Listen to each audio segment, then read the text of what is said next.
Hey everybody, this is Mike Anderson with Collision Advice. I'm here with my great friend Danny with the DEG, and we're working with SCRS to bring you a series of quick tips that will help you to boost your business.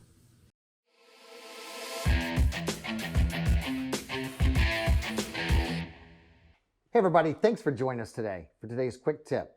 First of all, let's talk a little bit about cavity wax. So cavity wax is a form of corrosion protection. Cavity wax also, depending on the OEM repair procedures that you're researching information about cavity wax in, may be referred to as other names like cavity wax, rust proofing. I've heard some people refer to it as cosmoline or bitumen wax. So understand that cavity wax, first of all, one of the features that makes it different than other forms of corrosion protection is that it's self-healing, right? That means that as it tends to seep into crevices and cracks or whatever, it starts to heal or get hardened. The other thing we have to remember is that in the OEM repair procedures, they're generally going to tell us a very specific, PSI or air pressure to apply the cavity wax.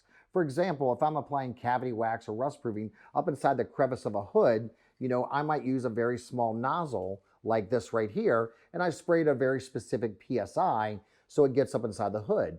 However, if I'm going to apply cavity wax inside of a rocker panel area, I need to travel further. So I may have to use a wand extension, and I may have to use more air pressure.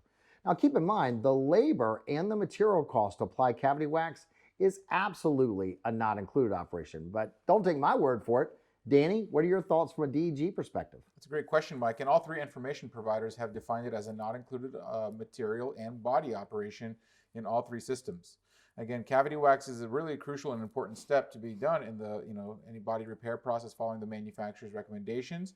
The labor to apply it may require additional masking, as it creeps out and seeps out from the cracks and crevices. So you may want to mask the surrounding areas to prevent it, from dripping and causing wax all over the tooling or your floor. So it's a not included operation. It's an excellent product to use in terms of in the repair process and may be required as well. So great tip, Mike. Yeah, also a couple things to keep in mind.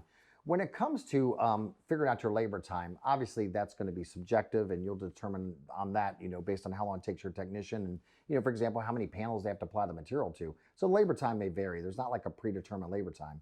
When it comes to the material costs, what we have found is most manufacturers that supply products, such as cavity wax, generally have an invoicing system that you can submit an invoice for. Now, keep in mind, you don't want to charge for a full can if you only used a quarter of a can or a half a can or an eighth of a can. So try to track that as best you can.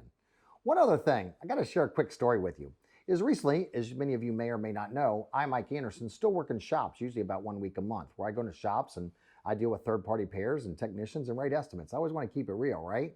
Well, recently I was in a shop and I wrote an estimate to replace a headlight on a Lexus. And that's all I got was a headlight.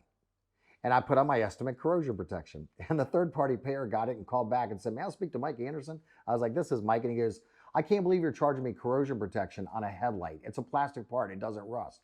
I said, "Well, you got me there, but let me just share something with you." When I went and researched Lexus's OEM repair procedures, it actually said when you go to remove the headlight, it has a ground wire bolt that attaches to the frame rail. And guess what? In TIS, toward on Lexus's OEM repair procedures, it says apply cavity wax after reinstalling the ground bolt. So you're right, I don't need to apply cavity wax to a headlight, but I do have to apply cavity wax to the ground bolt area. So keep in mind, it's really important we always research those OEM repair procedures. So in summary, the labor and the materials to apply cavity wax, aka rust proofing, cosmoline, whatever the case may be, is always a not included labor operation.